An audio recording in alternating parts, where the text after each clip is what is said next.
Facebook.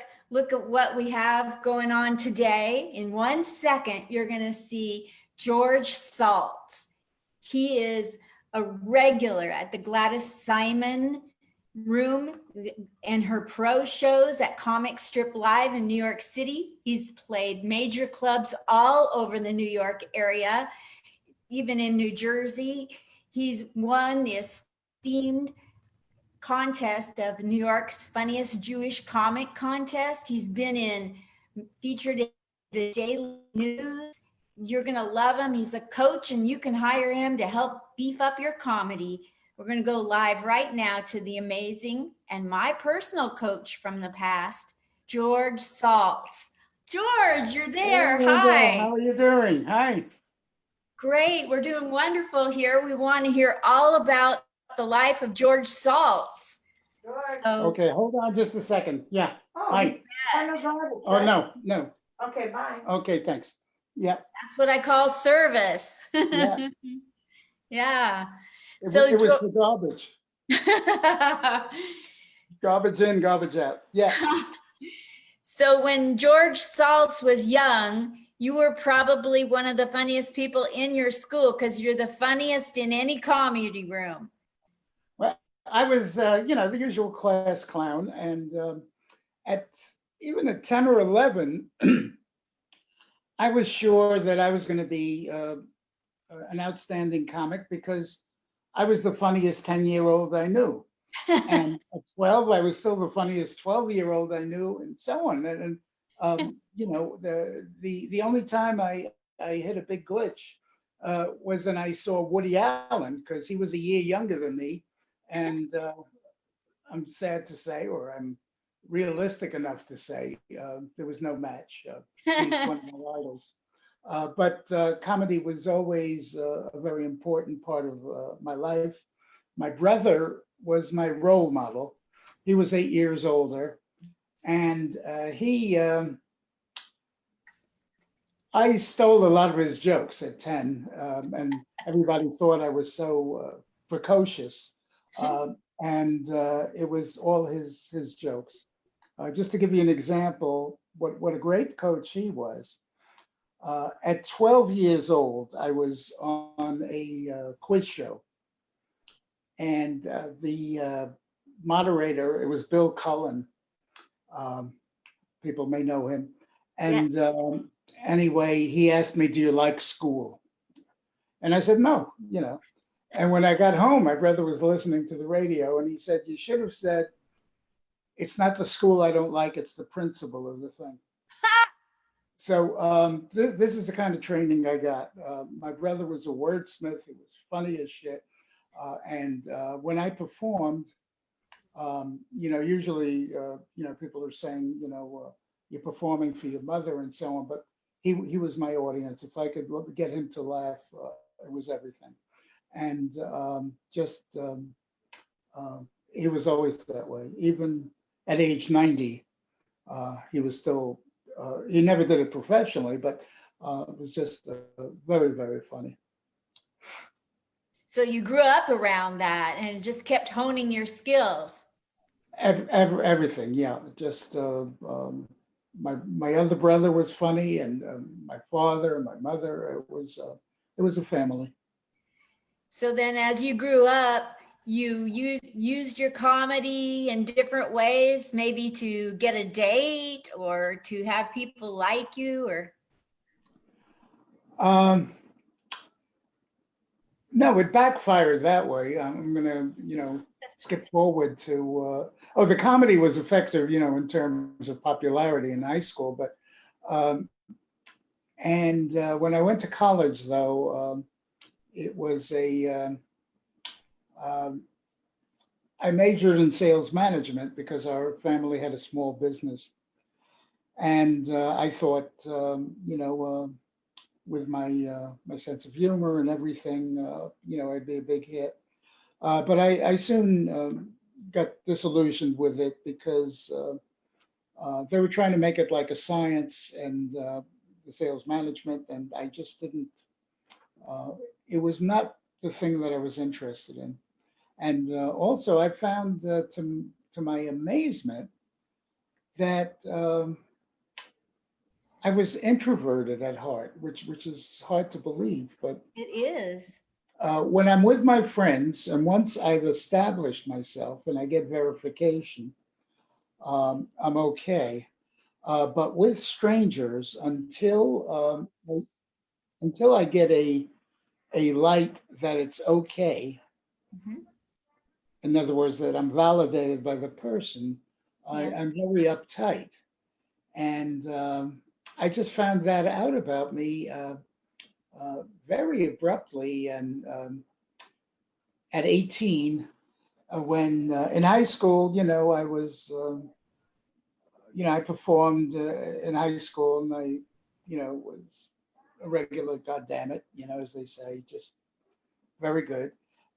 And one of the musicians there in the band, the high school band, he had a summer job, and he got me a job as an MC and a comic in the Catskills. Mhm. And I went there, and I didn't have my usual claque of friends laughing with me and at me and so on. And in a new crowd, I just had stage fright, and I got frightened. So that was quite an abrupt reminder, and it really set me back. I was just 18, but it really set me back for a while. And I made a promise that someday I will come back and I perform on the stage and so on. And I kept that promise. 64 years later, I've been on the stage. Uh, and I took a comedy course when I was 79, almost 80. And for the graduation night, you perform at the club. And and I was afraid, I had the set written out and so on, but I was afraid that I said, what if I have stage fright again? So I I brought along 51 of my friends, and so that assured it. So I had a very good night, and from there it's all been on a roll. It's been fantastic the It last 6 years. has. You took off right out the gate. You went straight to the moon. Absolutely. Right after that, I was written up in the Daily News, and then I had shows, and then, of course, the whole thing with Gladys, and I started doing shows there, and entered a contest, the Funniest Jewish Comic Contest, and just everything since then has been tremendous. So, You've done such a great job of bringing the old with the new. You have a rich history of so much that young people don't know about. And when you do your comedy, you make it all very current for people. So all of the people in the audience are along for your ride. yeah, I thank you. I would say so. It's um, the young crowd enjoys me as much as the old crowd, and definitely. Yes. So, one thing I love about you, George, is that you have an amazing respect for women, not just in the business, but in your life. You mentioned that maybe we could discuss your mother, your wife, and Gladys Simon. And that just endears you all the more to me that you want to cover important women in your life. So, did you want to go through those? Yeah, sure. Uh, let's start with my mother, and uh, you know, I really can't say enough about her. Just she was the typical Yiddish mama, almost the stereotype. In fact, my brother described her as, if she went to see Hamlet and came back and described what the movie or the play Hamlet was about, she'd say it's about a boy who yells at his mother. So everything was entailed in terms of motherhood. And but she really is directly responsible for opening my whole world of comedy. For example, at I was in the yeshiva, and I have a whole routine about the yeshiva. But the I was forced medically. I had to leave early because I had rheumatic fever, and the doctor said I should go to a public school where I'd have more time to be out in the fresh air and all of that. And so when I transferred to public school, my mother would uh, take me to all the theaters in on Times Square, the stage shows, Uh-huh. and I was exposed to just every celebrity you could imagine, and among them, of course, many comics. But just um, it was just a list. I can't even. There was Paul Whiteman, just the Ink Spots, Tony Bennett, Jan Murray, Milton Berle, Dick Haymes, Abbott and Costello.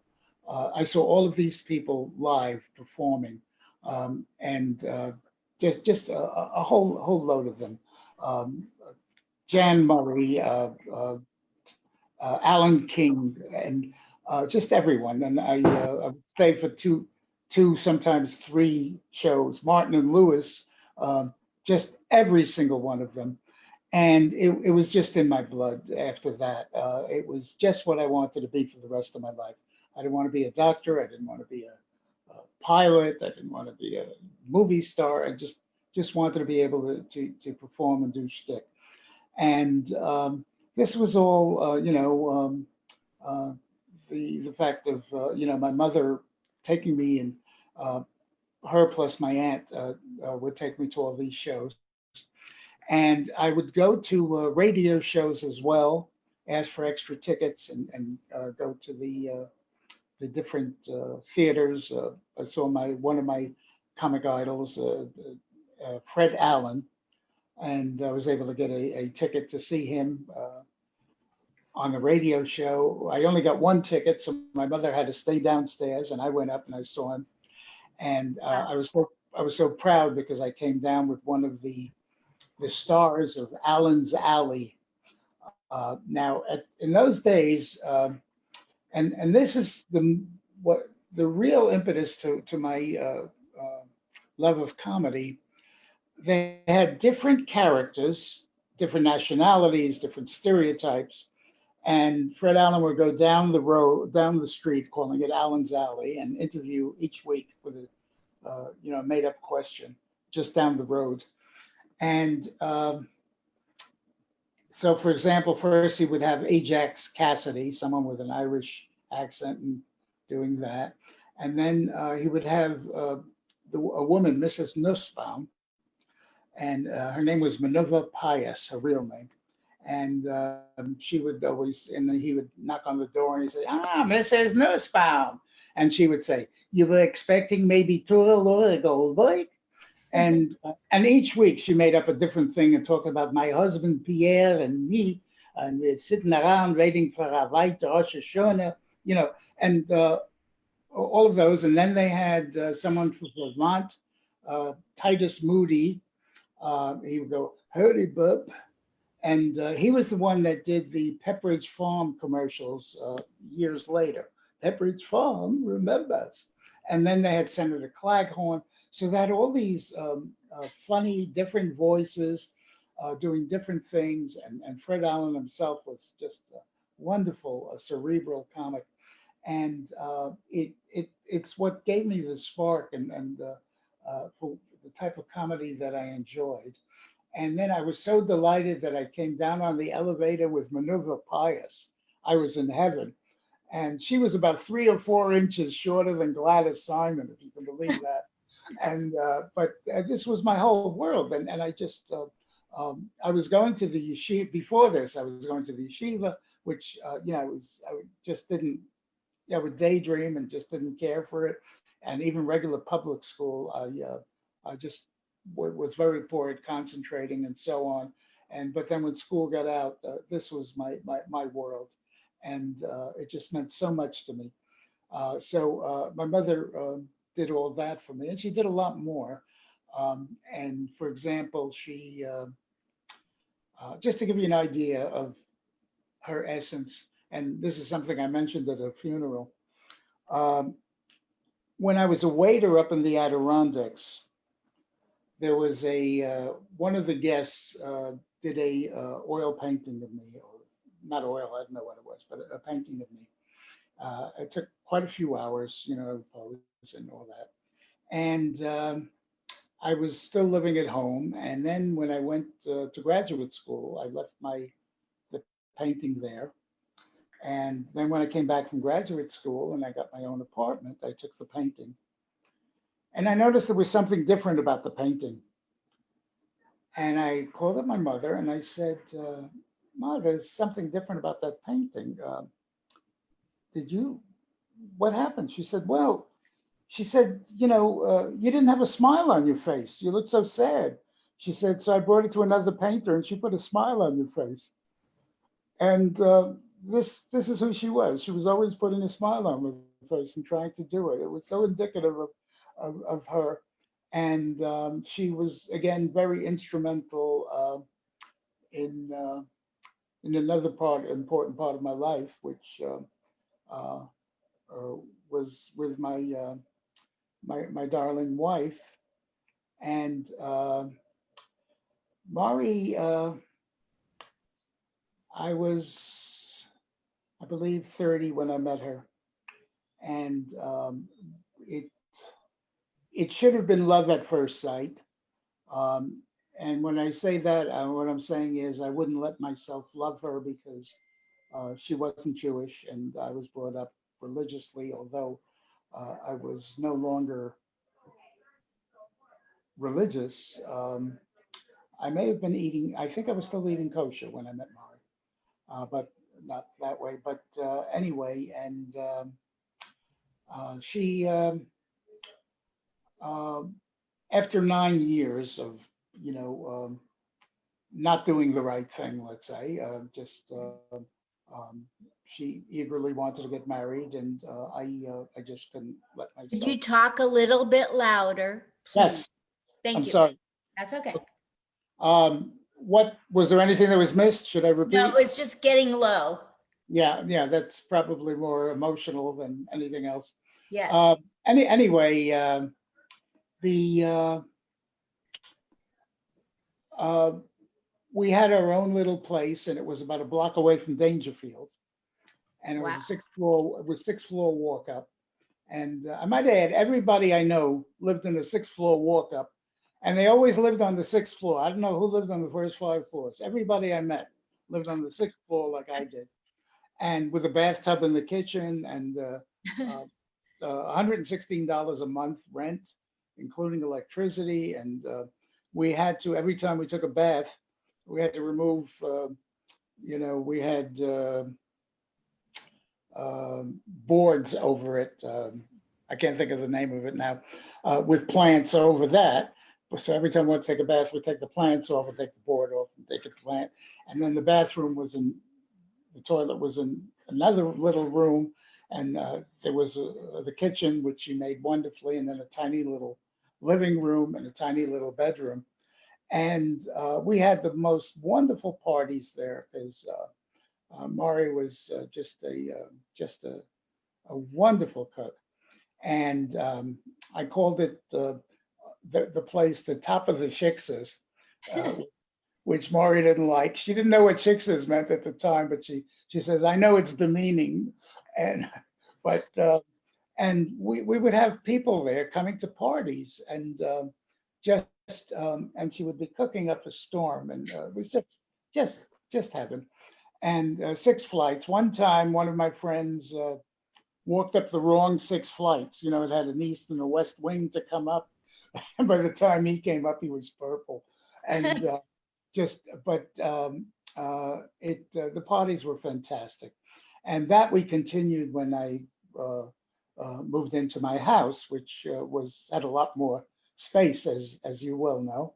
And we would have great big parties where Mari would spend 2 days cooking up a storm, and we'd have live music, and we'd have 60 or 70 guests there, and it was just absolute, just wonderful. And we had live music. My dear friend Leo, who played He was on Ed Sullivan once playing for Nina Simone. What? Yeah, at the bass. And so he played and gathered up a few musicians in my place. And so we had live music there. And it every Christmas we had a party there, and it was just I can still taste it. I could still smell it. It was just so wonderful. And I, of course, was a typical chauvinist husband. I would go to the football game the day of the party. You know, while Mari had been working in the kitchen for two days, making her sausage rolls, all kinds of English delicacies, and I would go to the game. I would come back at about 2 hours before the party started, take a shower, and give out champagne. That's what I did, and she did everything else. And so it was, you know, that's what happened. And until the time where when she became ill, and that was some years later. We were married. Well, of course, we were married before we got the house. So we were married in 1973 in June, and by a wonderful rabbi. She had to be converted. I mean, she had to agree to conversion, and I don't feel good about that. I think I really admire what she did, but I really now fault myself. But you know, at the time, that's where I was, and Mhm. I just felt uh, my family wouldn't accept her, and I had to do it that way. And it was a wonderful rabbi that the word circumcised is coming to my mind, but it's not. That converted her. So anyway, it starts with a C. So and he looked like Santa Claus. He had a gleam in his eye, beautiful white beard, and he had in his office he had a picture of with Mayor Lindsay wearing a yarmulke, and just the sweetest, wonderful man. And we had the wedding in his home, and he had the most beautiful garden you ever saw, a rose garden, and it was just fantastic. And it was just couldn't be more delightful. And Mari was just crazy about him. He was just a lovely man. And then we bought the house, and um, my mother and Mari became great friends. They loved each other because they had something. At first, it was that they had something in common. They both had one person that they loved dearly, and but then they got to love each other, which makes me very pleased. And there were funny instances, of course. The first time my mother came to the house, Mari was going to prepare Passover dinner for her because she was well versed in it now from her conversion. And she dropped a bottle of Manischewitz wine on her big toe and broke it, and had to spend all of Passover hobbling and serving my mother. And then they tried to make small talk. You know, they were trying at the beginning, they were trying to, and Mari, of course, was very into gardening. So she told my mother, I just planted 1,000 bulbs. Now, I knew sure as shit that my mother didn't know what those were because I didn't know what bulbs were. Uh, but I could see my mother's mind going. Not only was she was thinking they were light bulbs. And what the fuck is she doing planting light bulbs? And her mind would say, it's bad enough he married a shiksa, but a crazy one? And I was just getting the biggest kick out of it. So I wasn't going to break it up. You know, I wasn't going to explain it to them, but I just wanted to see how long it would go. And then I finally did. Hello? Hello? Okay. So anyway, and uh, I So anyway, that part, they became very, very good friends and loving. And I used to love going to England, and her mother was like my mother. We were best of friends, and just crazy about me, and I was crazy about her. She had a couple of visits to us when we moved into the house, and they were just wonderful, wonderful times. And Had a, I'm sorry. you had a wonderful relationship with Mari. She was the love of your life. Yeah, yeah. And then um, about, well, it's about 15 years. I don't know when. 19. Let's see. It was 15 years ago. She, hold on just a minute. Yes, come in. Okay, thank you. Just leave it there. Okay, thanks. Thanks a lot. You're welcome. Okay. It was about 15 years ago, and she developed the Alzheimer's, and it's just a progressive disease, and I think almost everyone knows just how it goes. And it what happened for me was it I reached depths, resources that I didn't know I had in me. Uh, uh, from the type of person that did everything. I mean, did nothing around the house and all of that. Where she just took care of me, uh, everything. And I told you how I behaved at our parties and all that.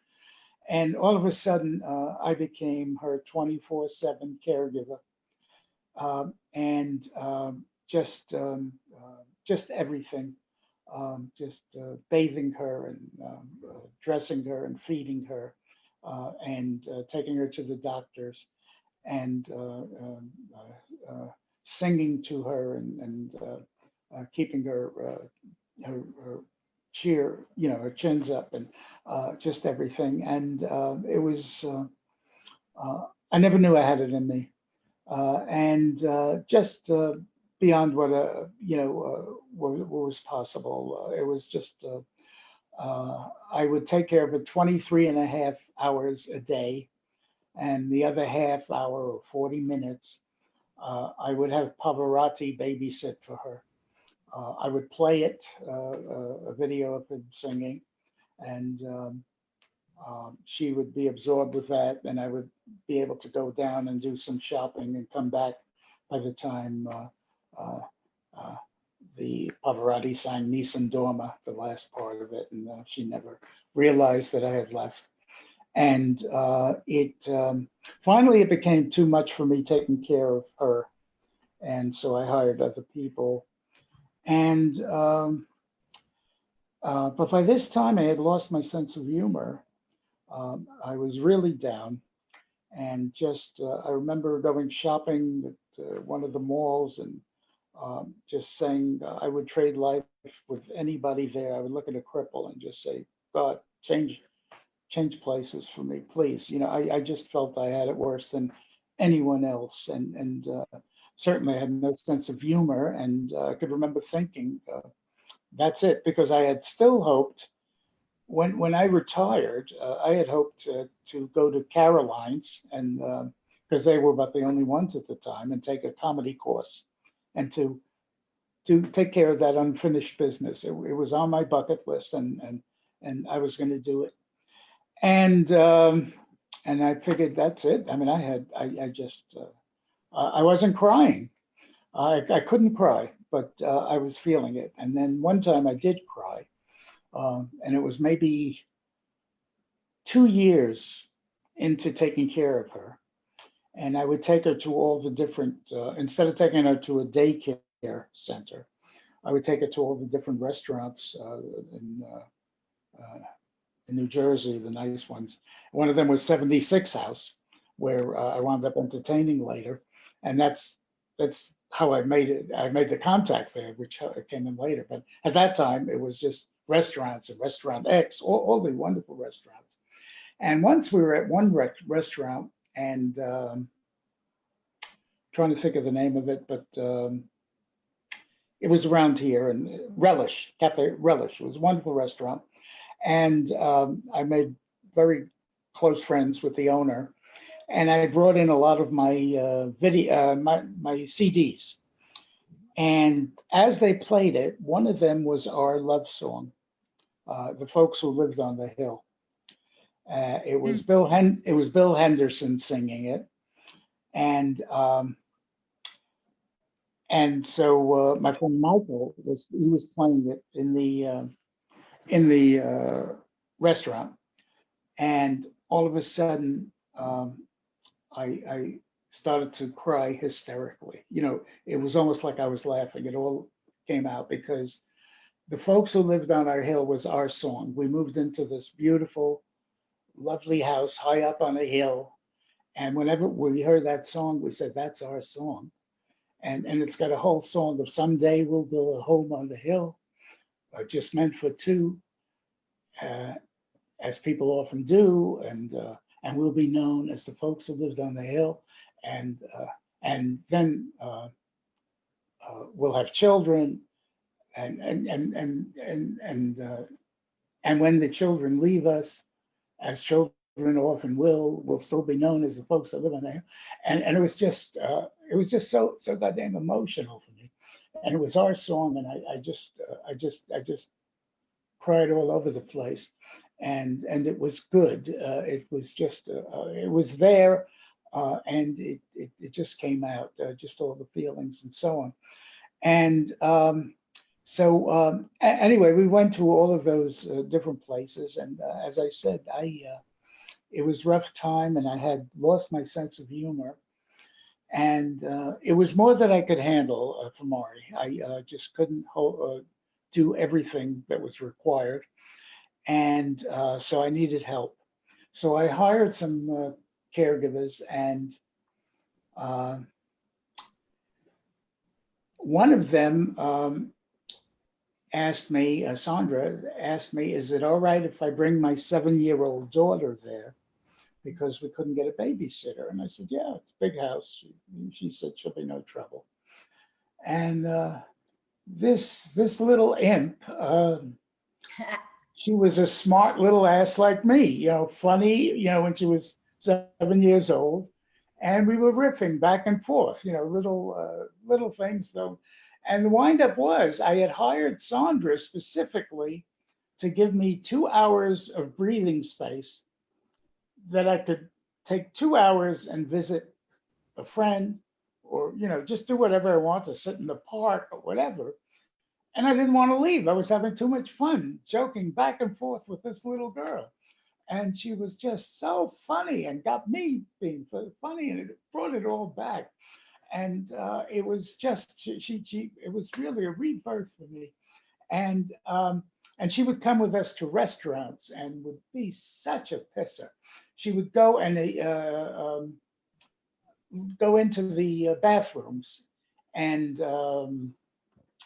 report on them. What do you call it? Evaluate them. And she'd say, "Oh, this one had artificial flowers, and it had this kind of music and all of this," and she would give ratings to them. And she was just a little girl that was like, you know, 30 years old and funny, and it just got me going, and it got my humor back. And when my friend, one of my friends, Bob Marshall, I believe you met him, a psychologist, I had always, even though I wasn't performing professionally, but I've always emceed his anniversary parties. His 25th anniversary, his 30th, his 40th, and his 50th. And these were all in good places. One was on a yacht, one was in the Hamptons, one was in Croton at a swimming pool overlooking the Hudson. I was just, you know, good places, lots of crowd. And but after that, I said, I'll never be. Anyway, I was ready to do it he was having his 60th birthday, anniversary, sorry. And I went, thanks to, the real life I had in this. And I went and I just prepared very little. And I was so sorry because it was so well received. And there were about 90 people. And then the following week, I went to Pennsylvania. It was just happenstance. I had a friend that had a 50th anniversary, and I hadn't planned to perform. They talked me into, and it was even better, in terms of the reception and all of that. And I was just on a high. And then the next day, I said, "Damn it, I'm signing up for a course, for a comedy course." And as luck would have it, there was one just starting that I could sign up that day, and it was for Dave LaBarker's comedy course, and which I did. And then I told you the end part of that, which was that after that, things were just I was on a roll. Just it got better and better. There's been no stopping you. You No, just no, it's really well. This has stopped me, unfortunately, but and the Zoom for me, I like to hear people laugh, so I can't. I'm still not up to it. I mean, I think it's wonderful, and I think what we're doing is wonderful. But in terms of comedy, yet I can't. Um, I'm in there for the laughs, and it's just not the same kind of thing for me. And which brings up something in comedy, and I had disagreements with both one of my mentors, Mike Jacobs, who's a comedy buddy of mine, who has been like my rabbi, as they say, and he's one of Gladys's, proteges, past yes. proteges as well. And anyway, we had disagreements, and so did I with Dave in terms of I don't. In other words, if I have an audience that gives, I give more. And not in terms of giving them extra jokes or anything, but there's something in me that's capable of giving more.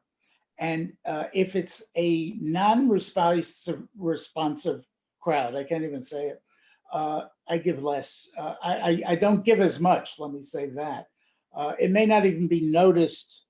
It'll be noticed by people who watch me in different places, but it may not be noticed. In other words, it's still, a good job, and the audience will compliment me afterwards. But if it's not, and it's just, it's sort of, it's a give and take with the audience, and if there's a euphoria that sets off, and the endorphins kick in, and if you give and then they give a big response, there's something, you're going to give more. And I heard Maria Callas talking, and she was apparently hot and cold when she sang the operas, and she described it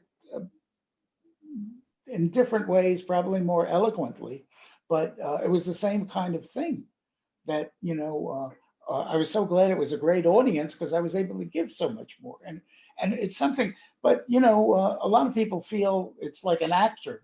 And if you're doing Hamlet, you do it for one person or 1,000. And I could maybe see that in an pure acting kind of thing, but in this thing where I'm here and now and genuine and going on my feelings and trueness, when I get more excited, I give more of me. There's a more of a energy euphoria that somehow the same joke has more bounce to it. And I've got tapes that show different groups, and you could see it there. I could feel it, and I feel it when I watch it. So Yes. there is a difference, and part of it, if you have a larger crowd, I think the contagion is larger and so on. You know, I mean, yeah, so you're really capable of more. Uh, Uh-oh. George, the audio, the microphone. Can you click on microphone? okay, I'm sorry. There, perfect. Uh, So it was, yeah, it it takes was on. our friend, by the it was our friend, by the way. I thought she would know I was on now. Anyway, the say she I forgot where I was already. You were at the life, how an audience can take on a life, make your jokes take on a life of their own. Yeah, yeah, and shit, you threw me off there now too. I did mean to shut off the phone, but anyway, I didn't. Anyway, it does take on a life of its own, and when you play it, you could see the kind of difference. Yeah. And anyway, the let's move on.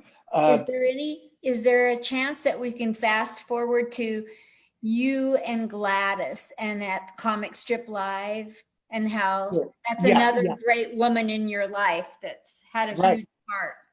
Okay, yeah, no, she Gladys, I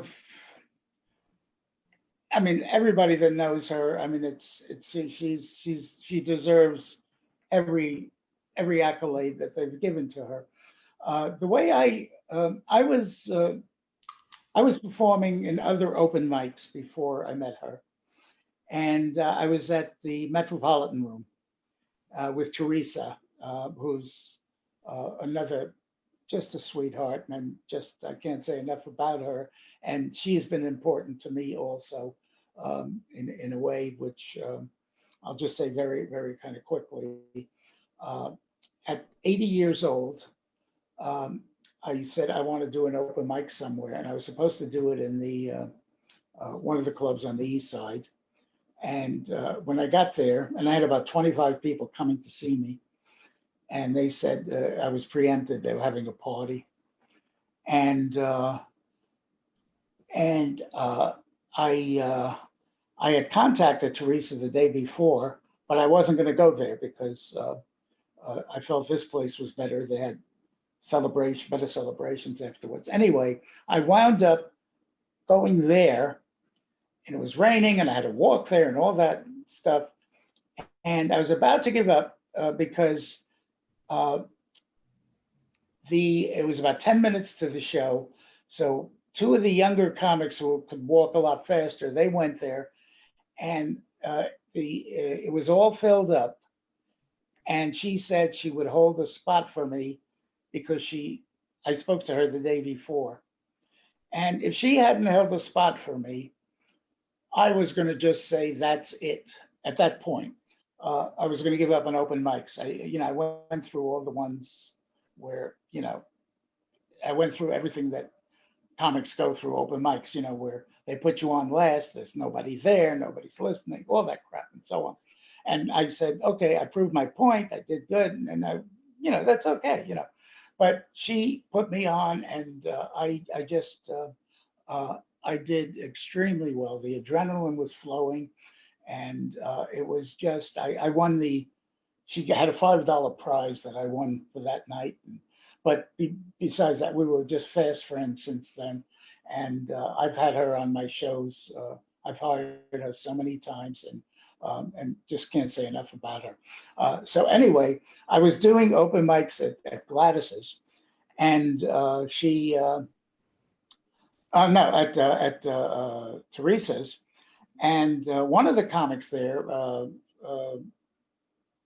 told me that he goes to Gladys's, and he told me all the good things about her, and he said he even got a acting job through her for a commercial, and he just was very high on her.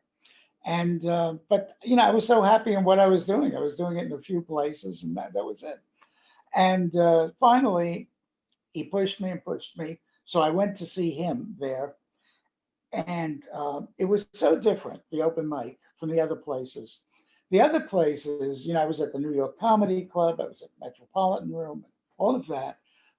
The comics that you saw week after week, they would see you, they would nod, and smile. It was genial and all that, and that was it. And then you did your thing, they did their thing, and then that was it. Here Right. it was a family, and there was so much build up, and there was so much uh, uh, residue from that. That, in other words, so when you went up there, it was like when Jack Benny, builds up the whole character of being cheap. So when you're going up there, whatever your character is or your style is, it's coming in the next week too. So that even though it's an open mic, and usually they don't laugh like the civilians do, the real customers, uh, but there was such a camaraderie there and a family, and that you could make jokes about them, and they'd make jokes about you, and it was just so. And George, George, the microphone. Something there. so so this happened all the time, and I finally I met Gladys right after. Everybody was coming out to see her and get their input, and she said, "Oh, you have to call me. I have to vet you." And so I left a number, and Bob told me, when you call her, he said she's insomniac, so he told me the hours you have to call her and so on. And she didn't call me for about 3 weeks, and I figured that's it. I got enough going, and that was it. Finally, she called me, and we hit it off. And so I came to and she just we hit it off right away from the first set, and it by the time I got home, she had left a message for me, which I held on to for years, just telling me, how great I was, and wonderful. And it was just, it was just something. And she does that, and she gives she does that with every comic, and we've had a very special connection. And at the beginning, I was a little, without knowing her, I didn't know if I could use her as a joke. And then one day I figured, I'm going to do it. What the hell? So I said, uh, I was introduced to, Prakash. That was the comic that told me about it. And I said about her, and he said, "Oh," he says, "she is a comedy legend." And I said, "How is she a legend?" And he didn't know. And I asked everybody, "Oh, she's a comedy legend." I said, "Why is she a legend? What makes her a legend?" So I did some research, and I found out that 20 years ago or so, uh, um, in Vegas, she once opened for Cosby, but who hasn't? And I held my breath, and it was okay. And then I had a little bit more of that. I said everybody has, I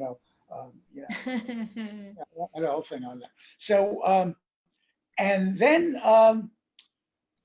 she, she gave me feedback, and in terms of that, I needed to speak more loudly, and how to project, and how to do quicker, and even more trimming than I had learned from in comedy class, which I learned the world there, and Dave really set me forth. But even then, there was even more that I got from that feedback, and that and she would have people like Mike Jacobs coming, who I became quick friends with, and who was just a big fan of mine. It was mutual respect, but he was doing extremely well, and just learned so much from him. And but with Gladys, we also, what was just as important was we would meet afterwards. I see I had my eyes closed all this time. Sorry, I forgot I'm on television. But I we the meals at the restaurant were the same, and you've been to them, and they were sort of like Jerry Seinfeld's, comics going for coffee, where we would sit around and just exchange thoughts and back and forth. And a lot of times there were well-known comics that would come into there. Darrell Hammond would come by, for example, and different people. And it was just a wonderful time. And Bob would be with us, and he was as funny as anyone. Gladys's husband who passed. Gladys's husband, yes, yes. And and uh, and for Gladys, and then it was just an hour and a half or so, and it was just like the whipped cream on the show. It was just a combination of it. And but then I was telling Gladys at one point, I said, I knew she had very high regard for me. And I said, do you think it's about time that you put in a word for me to be on the 8 o'clock show with the big boys? And she told me, they'll never hire you. And she said, not because of your talent. She said, they won't hire you. He won't hire anyone over 40. And so she said, it's just a fact of life. They won't do it. And I said, well, I want to do a show for my 81st birthday. This was, this was my first year there. I met Gladys when I was just about 80, and then was with her for about a year. And I said, my birthday's coming up. She says, when's your birthday? And I told her, and she said, I was going to do an all-pro show. She said, I'll let you headline it. You can have the people you want. And she did that. So I got on at 8 o'clock. I chose Scott Blakeman as my MC. Angel Salazar, God bless him, he offered to do the closing for me. He did an hour of just knock down shit. It was just fantastic. And I think Lenny Marcus was on it, who is a funny comic. And then we had some others, and I did maybe a half hour, and that was all Gladys. And the first thing I mentioned there on the show was about Gladys, and just saying how she was my mentor. And I said, she tells me to project, I project. And then, she tells me to stand up straight, I stand up straight. She tells me to wear blue, I wear blue. And then I said, but the pants were my idea. So, and then I met a few more. I think I made some more about class. I don't know, that we have on tape somewhere. And since then, every birthday, we do a birthday show with me as the headliner, with a lot of people who are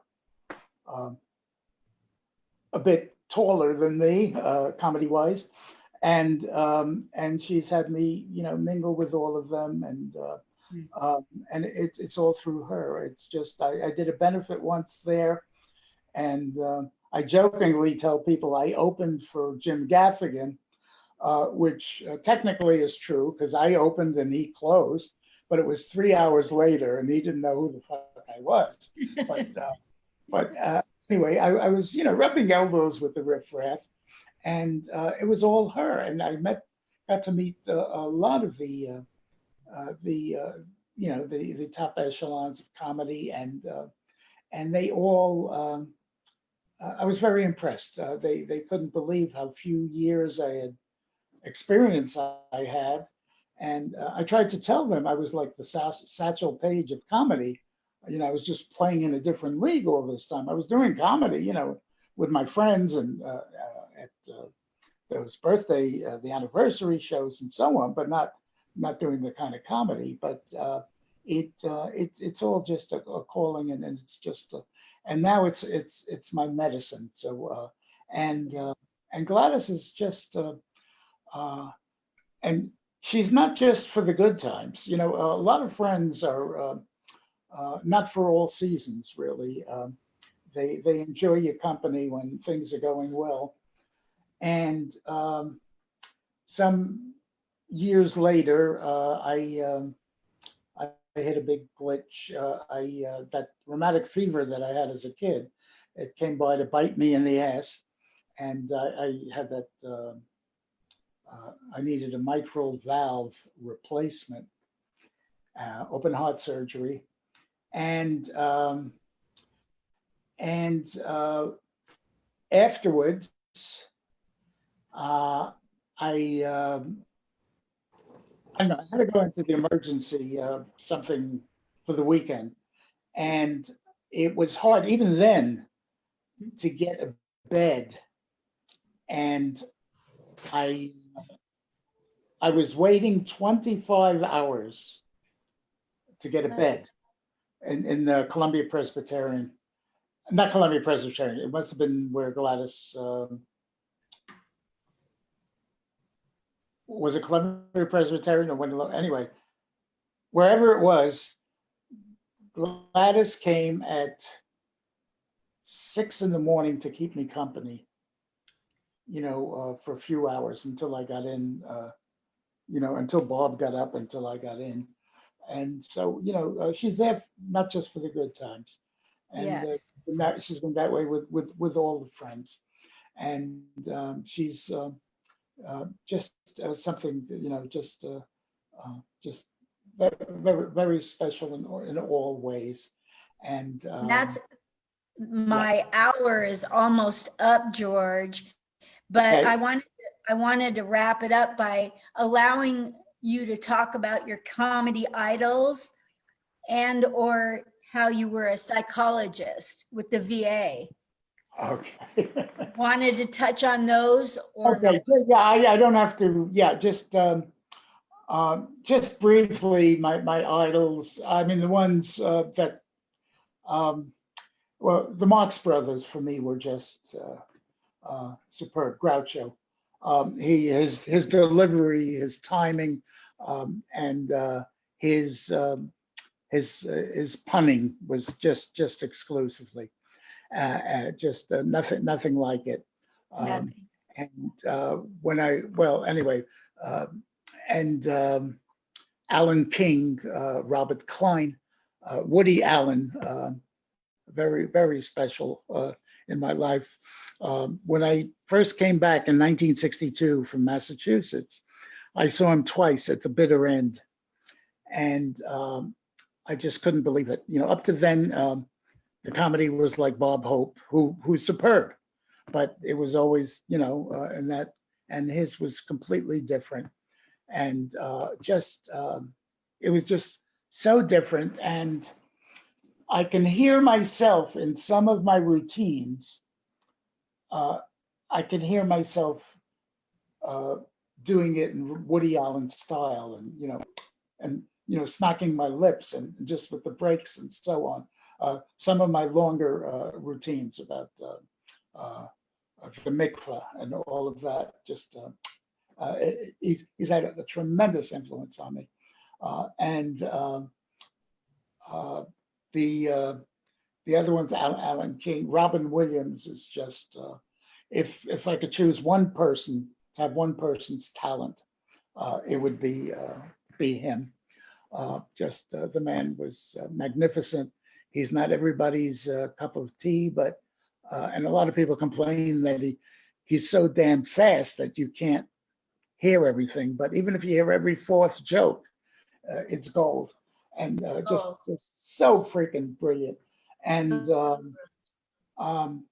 that's it. And as a psychologist, I enjoyed it, and I did very well with it. And but I'm happier doing what I do now uh, than then, and just uh, it it's given me background in understanding people and a sense of humanity, and uh, and I firmly believe you can only go as far in therapy as your therapist's mental health.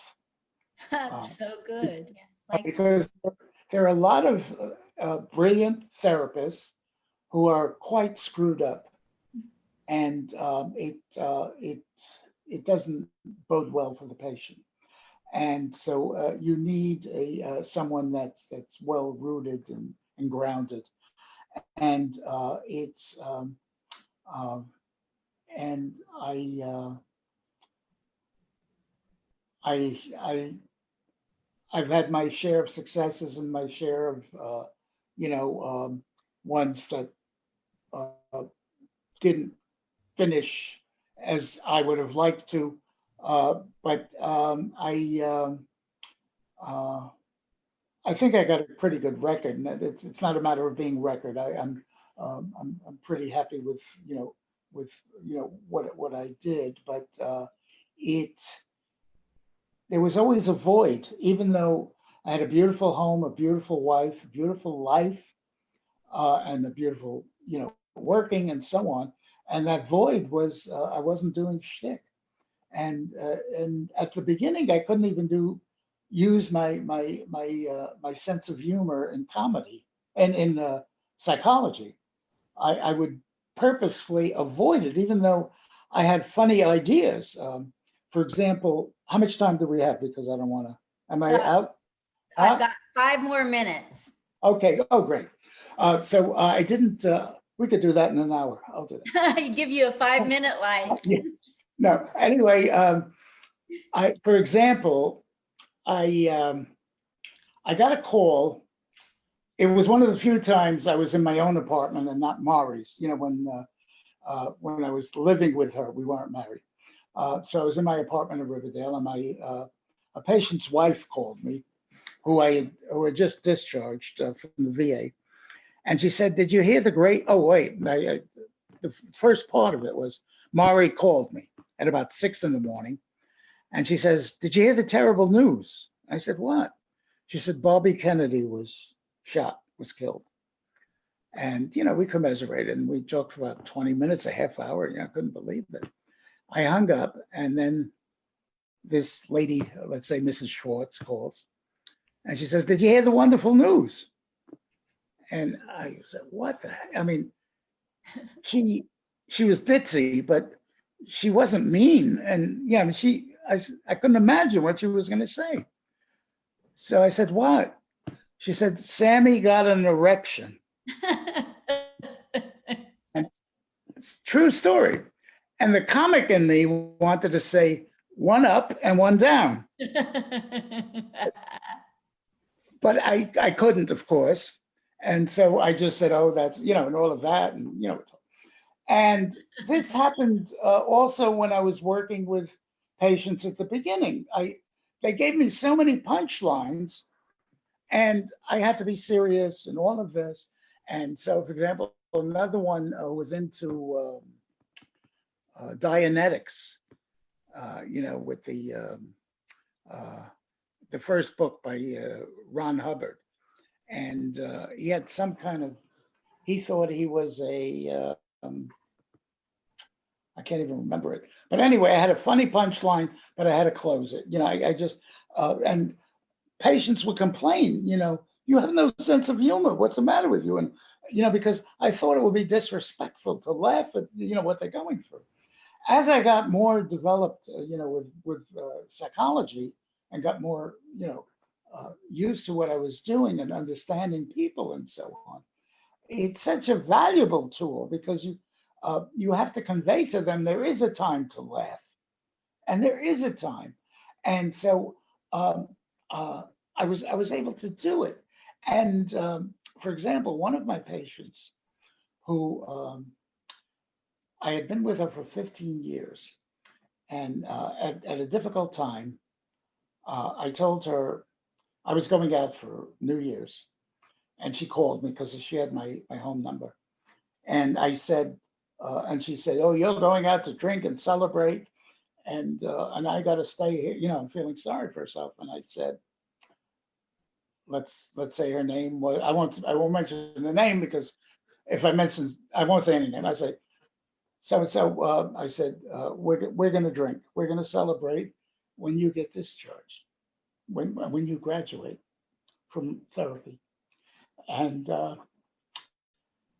she graduated, and I brought in the champagne, and we celebrated.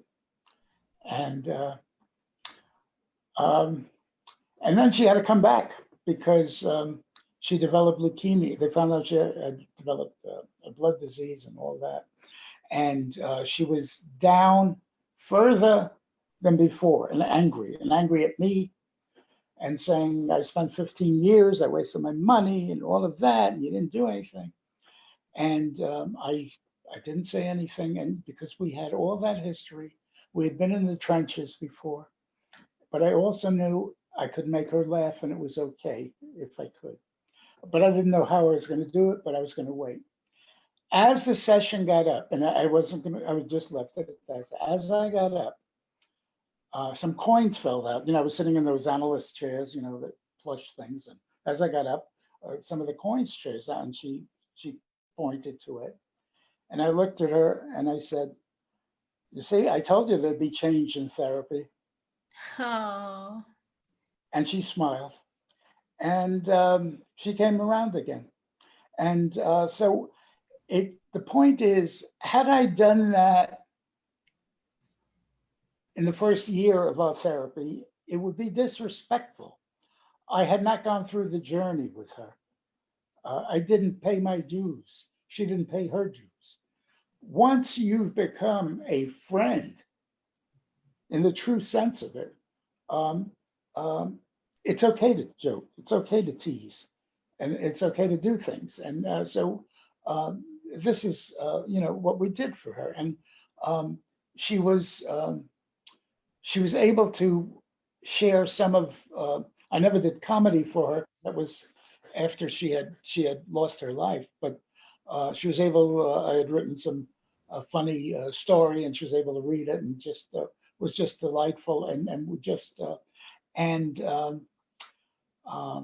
I know she told me that she toasted me during Thanksgiving, and it was just a glorious kind of thing. But the difference between doing comedy and this is that the rewards there are, you have to wait a long fucking time in therapy before you get this kind of reward, and there's no guarantee, Right. and you don't always get it.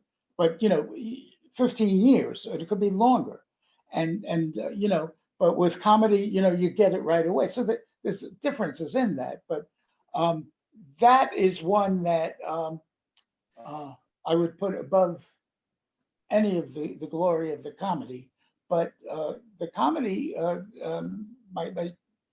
get goosebumps and all of that with all I've done and so on. So they're both a part of my life and who I am.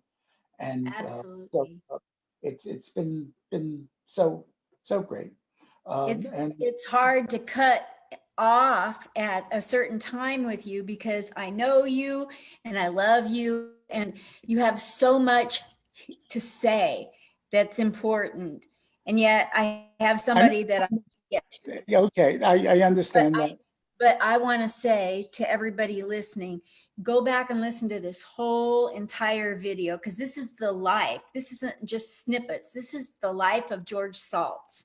And it's quite a life. And it touched my heart to be able to be here listening to it all. You touched my life as my coach, my landlord, my friend. You're everybody's friend at Comic Strip Live in New York. You get to Manhattan, you got to go to Gladys Simon's room and pay homage to Gladys and George Saltz. Okay. You're the And best. thank you, Linda. You're doing a fantastic job. Really. Thank you, George. Wonderful. Thank Okay. you. We'll talk again. Okay. Not Stay well. enough time. It's not enough time. I know. Okay. There'll be other times. Take care. Yes. Love Okay. you. Another Bye. time. Okay, take care. We'll do more. Everybody's